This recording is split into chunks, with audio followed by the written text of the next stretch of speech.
Student, मैं अमित कुमार जैन आपका स्वागत करता हूं अपने YouTube चैनल ग्रेड क्लासेस पर। पिछले वीडियो में हमने स्केलर मल्टीप्लिकेशन ऑफ मैट्रिक्स की तीन प्रॉपर्टी के बारे में पढ़ा था, जो आपकी थी commutative property, associative property and multiplicative identity property. अब इस वीडियो में मैं दो प्रॉपर्टी और लेके आया हूं, distributive property and zero property. आइए इसको पढ़ना शुरू करते हैं। जैसा कि बोर्ड पे लिखा हुआ है, हम दो मैट्रिक्स ए और बी लेकर के चले हैं और दोनों का ही ऑर्डर क्या है आपका m/n, और p and q are two scalar, यानी p और q आपके कोई दो स्केलर हैं, यानी कि कैसे भी कोई नंबर है। तो हम डिस्ट्रीब्यूटिव प्रॉपर्टी पे आते हैं, यानी कि स्केलर मल्टीप्लिकेशन ऑफ मैट्रिक्स जो होता है वो आपका डिस्ट्रीब्यूटिव होता है। अब ये कैसे होता है वो देखिए, इसको हम दो पार्ट में समझेंगे, ए एंड बी। तो पार्ट ए में लिखा है आपका multiplication of scalar is distributive over matrix addition. जो स्केलर का मल्टीप्लिकेशन होता है वो एडिशन ऑफ मैट्रिक्स का डिस्ट्रीब्यूटिव होता है। इसका मतलब ये होता है, इसमें हम दो डिस्ट्रीब्यूशन पढ़ेंगे, left distributive and right distributive.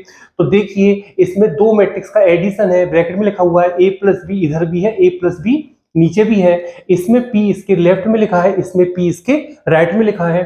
तो ये जो p है, ये p a और b दोनों मैट्रिक्स से अलग अलग मल्टीप्लाई हो जाएगा, यानी कि p का a के साथ करेंगे तो देखिए p इंटू ए, और p का b के साथ करेंगे तो p इंटू बी, यानी इसको कहते हैं हम लेफ्ट डिस्ट्रीब्यूटिव।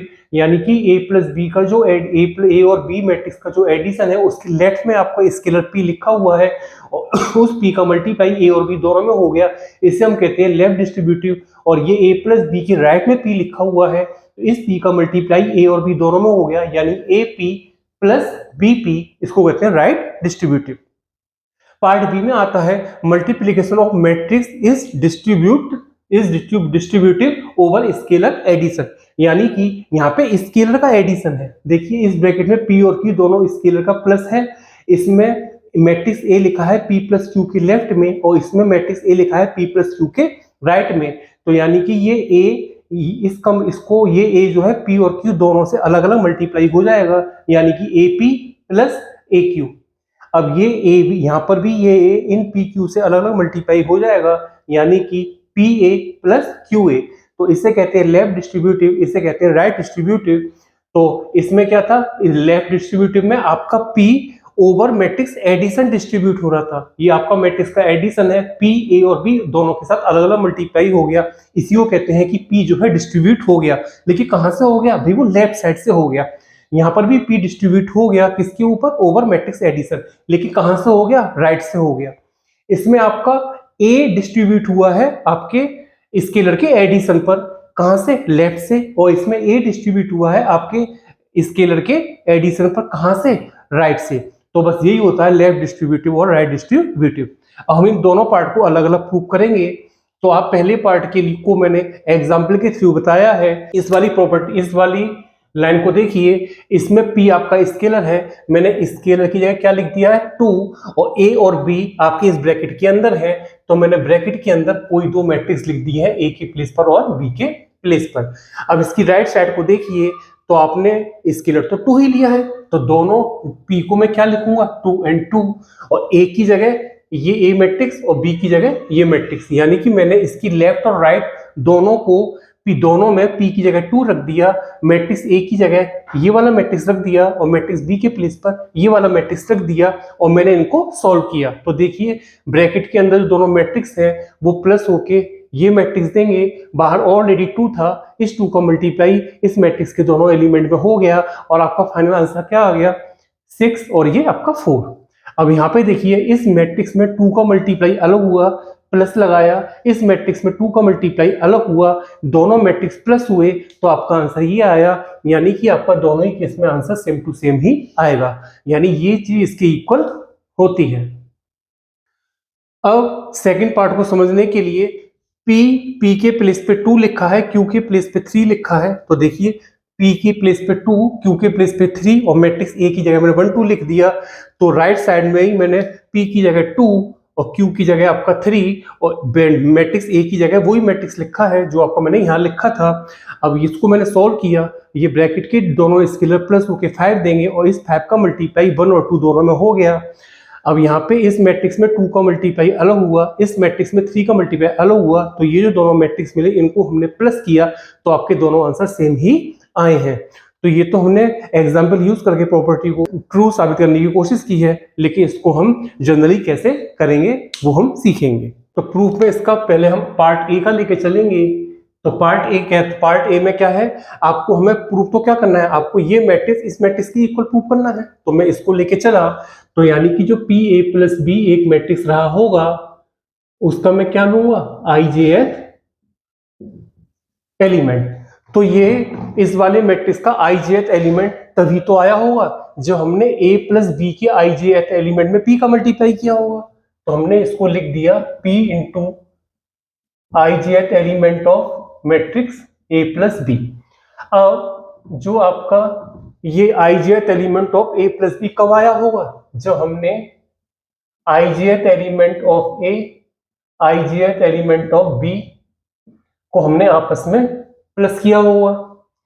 आगे चले, अब आईजेएथ एलिमेंट ऑफ मैट्रिक्स ए हम कैसे लिखेंगे, ए आई जे से, और आईजेएथ एलिमेंट ऑफ मैट्रिक्स बी हम कैसे लिखेंगे, बी आई जे।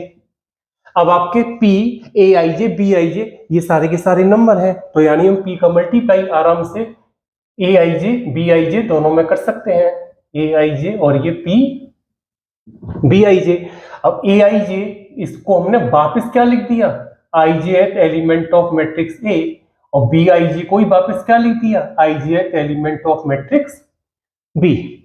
जब ए के आईजेएथ एलिमेंट में पी का मल्टीप्लाई हुआ है तो हमें पी ए मैट्रिक्स का आईजेएथ एलिमेंट मिला होगा, और सिमिलरली यहां पर हमें पी बी मैट्रिक्स का आईजेएथ एलिमेंट मिला होगा। तो पी ए का आईजेएथ एलिमेंट और पी बी का आईजेएथ एलिमेंट जब प्लस हुए होंगे तो हमें मैट्रिक्स पी ए और पी बी के एडिशन का आईजेएथ एलिमेंट मिला होगा। तो अब देखिए ए और बी दोनों के ऑर्डर क्या थे हमारे, m बाई एन। तो a प्लस बी का ऑर्डर क्या है, m बाई एन, और जब p का मल्टीप्लाई हो गया होगा तब भी उस मैट्रिक्स का ऑर्डर क्या होगा, m बाई एन।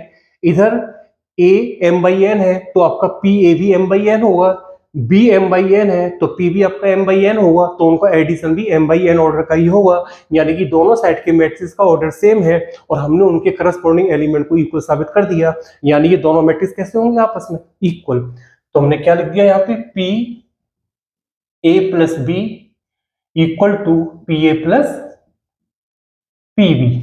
हमको यहाँ पे यही तो प्रूव करना था, p a plus b equal to p a plus p b। हम पहले ही पढ़ चुके हैं जो स्केलर मल्टीप्लिकेशन होता है वो आपका कम्यूटेटिव होता है, यानी कि ये जो पी ए है ये मैं इसको मैं AP लिख सकता हूँ, और ये जो PB है इसको मैं BP लिख सकता हूँ, और ये जो PA प्लस B है इसको A प्लस B और P आगे लिख सकता हूँ क्योंकि स्केलर मल्टीप्लिकेशन कम्यूटेटिव होता है। तो यानी कि ये दोनों बातें हमारी प्रूफ हो गई, लेफ्ट डिस्ट्रीब्यूटिव भी और राइट डिस्ट्रीब्यूटिव भी। अब इसके बी पार्ट पर आते हैं। बी पार्ट में क्या है, आपका ए पी प्लस क्यू जो मैट्रिक्स है उसका हम आईजेएथ एलिमेंट लेकर चलेंगे, ए प्लस पी क्यू का आईजेएथ एलिमेंट। तो ए पी प्लस क्यू का आईजेएथ एलिमेंट तभी मिला होगा जब मैट्रिक्स ए के आईजेएथ एलिमेंट में पी प्लस क्यू का मल्टीप्लाई किया गया होगा, यानी कि ए आई जे को मल्टीप्लाई किया गया होगा पी प्लस क्यू से। अब आईजेएथ एलिमेंट ऑफ मैट्रिक्स ए को हम लिख देंगे ए आई जे। अब ए आई जे भी नंबर होगा, पी भी नंबर है, क्यू भी नंबर है, यानी ए आई जे का मल्टीप्लाई अंदर हो सकता है, ए आई जे पी, ए आई जे आपका ये क्यू। अब ए आई जे को वापस क्या लिख दिया, आईजेएथ एलिमेंट ऑफ मैट्रिक्स ए, इधर भी और इधर भी आईजेएथ element of matrix A.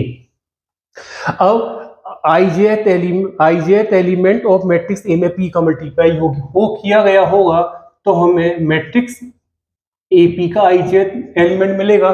Similarly यहां पर हमें ए क्यू का आईजेएथ एलिमेंट मिलेगा।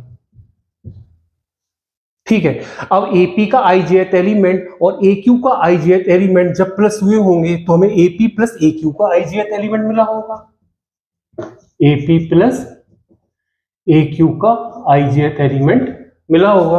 अब आपका ए m/n ऑर्डर का है, उसमें p प्लस क्यू को मल्टीप्लाई हो गया, तो जो मैट्रिक्स मिला होगा वो भी m/n ऑर्डर का होगा। यहाँ पे AP AQ ये भी दोनों में पहले ही बता दिया था, यहाँ पे दोनों ही आपके m/n ऑर्डर के हैं, तो यहाँ पे भी आपके m/n ऑर्डर के होंगे, यानी जो मैट्रिक्स इधर है दोनों का ऑर्डर सेम, और करस्पॉन्डिंग एलिमेंट्स को हमने इक्वल साबित कर दिया, यानी कि ये मैट्रिक्स और ये मैट्रिक्स आपस में कैसे हो गए, इक्वल, यानी कि इस मैट्रिक्स को हम इक्वल बोल सकते हैं। यानी कि जो आपका AP प्लस क्यू है वो आपका AP प्लस AQ के इक्वल है, और स्केलर मल्टीप्लिकेशन कैसा होता है आपका, कम्यूटेटिव, तो हम रिवर्स फैशन में लिख सकते हैं। AP को हमने लिख दिया PA और AQ को हमने लिख दिया QA। सिमिलरली इधर P प्लस Q को पहले लिख दिया और A को मैंने बाद में कर दिया, केवल इनकी हमने प्लेस चेंज किया है। तो देखिए लेफ्ट डिस्ट्रीब्यूटिव वाली लाइन ये है और राइट डिस्ट्रीब्यूटिव वाली लाइन ये है, हमने इन दोनों इस पूरी डिस्ट्रीब्यूटिव प्रॉपर्टी को प्रूफ कर दिया। अब आते हैं जीरो प्रॉपर्टी पर। जीरो प्रॉपर्टी क्या कहती है, ये प्रॉपर्टी ये कहती है आप स्केलर लीजिए और एक मैट्रिक्स लीजिए, और जब उसको मल्टीप्लाई करेंगे तो जो हमारा आंसर आएगा यानी कि आउटपुट आएगा वो हमेशा एक जीरो मैट्रिक्स होना चाहिए। तो ये लिखा है in this property scalar multiplication of matrix is equal to O, यानी कि जीरो मैट्रिक्स के इक्वल होता है कौन, स्केलर मल्टीप्लिकेशन। स्केलर मल्टीप्लिकेशन यानी आप एक स्केलर लीजिए एक मैट्रिक्स लीजिए, दोनों को मल्टीप्लाई कर दीजिए, आपका आंसर हमेशा क्या आना चाहिए, एक जीरो मैट्रिक्स यानी कि O आना चाहिए। तो अब इसके भी दो पार्ट लेके चलते हैं, A एंड B। तो पहले पार्ट में क्या लिखा है आपका, ये आपका जीरो, ये क्या है जीरो है, और ये आपका O है, ठीक है। तो मैंने जीरो क्या लिया है स्केलर और A क्या लिया है मैट्रिक्स, यानी कि अब जीरो इंटू A या फिर उल्टा पढ़ो A इंटू जीरो, दोनों ही केस में आंसर क्या आएगा, एक जीरो मैट्रिक्स आएगा। और यहाँ पे A क्या है आपका जीरो या फिर कोई नॉन जीरो मैट्रिक्स, यानी कि A आपका जीरो या नॉन जीरो कैसा भी मैट्रिक्स हो सकता है, लेकिन जो स्केलर की जगह आया है वो आपका जीरो ही है। जब आपका स्केलर जीरो रहा होगा तो मैट्रिक्स तो कुछ भी रहा हो, तो आंसर जो हमेशा आएगा क्या आएगा, एक जीरो मैट्रिक्स ही आएगा। अब अगला क्या है, यहां पर ये क्या लिखा है O, ये तीनों प्लेस पे क्या है आपका O, यानी कि मैंने यहाँ पे आपका मैट्रिक्स फिक्स कर दिया, यानी मैट्रिक्स कौन है आपका जीरो मैट्रिक्स, लेकिन आप वेयर P इज जीरो और नॉन जीरो स्केलर, यानी कि जो स्केलर P है वो आपका जीरो या नॉन जीरो कुछ भी हो सकता है। तो यानी कि पहले वाले केस में स्केलर फिक्स है वो क्या है जीरो, लेकिन आपका मैट्रिक्स ए फिक्स नहीं है, वो कुछ भी हो सकता है। और दूसरे केस में आपका कौन फिक्स है, मैट्रिक्स, जो क्या है आपका जीरो मैट्रिक्स, और पी आपका फिक्स नहीं है, यानी एक जगह स्केलर फिक्स है एक जगह आपका मैट्रिक्स फिक्स है, लेकिन दोनों ही केस में आंसर क्या मिलेगा आपको, जीरो मैट्रिक्स, क्योंकि ये ओ आपका जीरो मैट्रिक्स है, तो आप किसी भी स्केलर से मल्टीप्लाई कर दीजिए आंसर हमेशा जीरो मैट्रिक्स ही आएगा। बस अब इसको प्रूव कर लेते हैं, तो इसके प्रूफ पर आते हैं। प्रूफ, पहला प्रूफ ए, तो ए में हम क्या लेके चले, पहले जीरो ए लेके चलेंगे, जीरो ए, तो भाई जीरो ए का क्या लेके चले हम, आईजेथ एलिमेंट, तो जीरो ए का आईजेथ एलिमेंट इक्वल टू, इसका मतलब क्या है कि जीरो का मल्टीप्लाई किसमें हुआ हुआ, आईजेथ एलिमेंट ऑफ मैट्रिक्स ए में, और आईजेथ एलिमेंट ऑफ मैट्रिक्स को क्या लिखते हैं हम, ए आई जे कुछ भी रहा हो, लेकिन सब मल्टीप्लाई किसका हो रहा है, जीरो का, तो आपका इधर आंसर भी क्या आएगा, जीरो। जब आंसर जीरो ही आना है तो ये किसी ना किसी जीरो मैट्रिक्स का ही एलिमेंट रहा होगा, यानी कि हमने इसको क्या लिख दिया, आई जे एट एलिमेंट ऑफ मैट्रिक्स ओ, तो ओ ए यानी कि जीरो ए, ये जीरो है ये ओ है, यानी कि जीरो इंटू ए हमेशा आपको क्या मिलेगा, आपको ओ के इक्वल ही मिलने वाला है।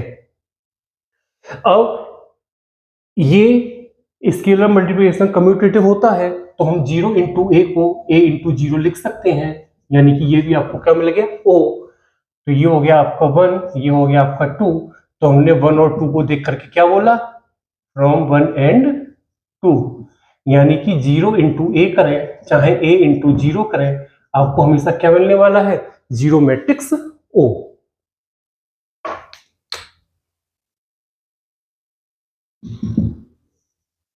तो पार्ट बी में हमें प्रूव करना है कि P इंटू ओ या फिर O इंटू पी हमेशा किसकी इक्वल होगा, O के, तो हम PO को लेकर चलते हैं, PO का जो आईजेथ एलिमेंट होगा वो हमेशा कब मिला होगा, जब आपने P का मल्टीप्लाई किया होगा ijth एलिमेंट ऑफ O से, तो इक्वल टू P। अब आई ओ मैट्रिक्स O का ijth एलिमेंट, तो मैट्रिक्स O क्या है आपका, जीरो मैट्रिक्स, इसका तो हर एलिमेंट ही जीरो होता है, तो आप आराम से यहाँ पे जीरो लिख सकते हैं। तो आपको आंसर क्या मिलेगा, जीरो। और जीरो किसका एलिमेंट होता है आपका, जीरो किसका मैट्रिक्स होगा आपका, O का, यानी जीरो को हमने क्या लिख दिया, ijth एलिमेंट ऑफ O। अब देखिए इधर इसका PO का जो ijth एलिमेंट है, भाई ijth एलिमेंट किसका आ गया, O का, यानी कि इन दोनों मैट्रिक्स के आपके करस्पॉन्डिंग एलिमेंट्स इक्वल है। अब देखिए क्या इनका ऑर्डर भी इक्वल है, भाई O जो O मैट्रिक्स है उसका कोई ना कोई तो ऑर्डर रहा होगा, तो P का मल्टीप्लाई जब उसमें हुआ तो उसके ऑर्डर पर फर्क थोड़ी ना पड़ा, तो जो आपको ऑर्डर इसका मिलेगा वही ऑर्डर आपका इसका मिलेगा। तो यानी कि इन दोनों मैट्रिक्स की ऑर्डर भी सेम, इन दोनों मैट्रिक्स के करस्पॉन्डिंग एलिमेंट भी सेम, यानी कि जो आपका P इंटू O है वो आपका किसके इक्वल हो गया, O के। और हमें पता है कि स्केलर मल्टीप्लिकेशन क्या होता है आपका, कम्यूटेटिव, तो मैं इसको PO को मैं OP भी लिख सकता हूँ, इक्वल टू, अब भी क्या मिलेगा हमको O, इसको मैंने बोला 1, इसको मैंने बोला 2, तो 1 और 2 को देख करके हम क्या बोल सकते हैं, फ्रॉम 1 एंड 2, यानी कि आप P इंटू जीरो करें, P इंटू O करें, या फिर आप O इंटू P करें, दोनों ही केस में आपको आंसर क्या मिलेगा, O। ये हमें प्रूव करना था, PO equal to O, P equal to O, PO equal to O, P equal to O। बस अब मैं आपसे विदा लेता हूँ, नेक्स्ट वीडियो में जल्द मिलूंगा, बाय बाय।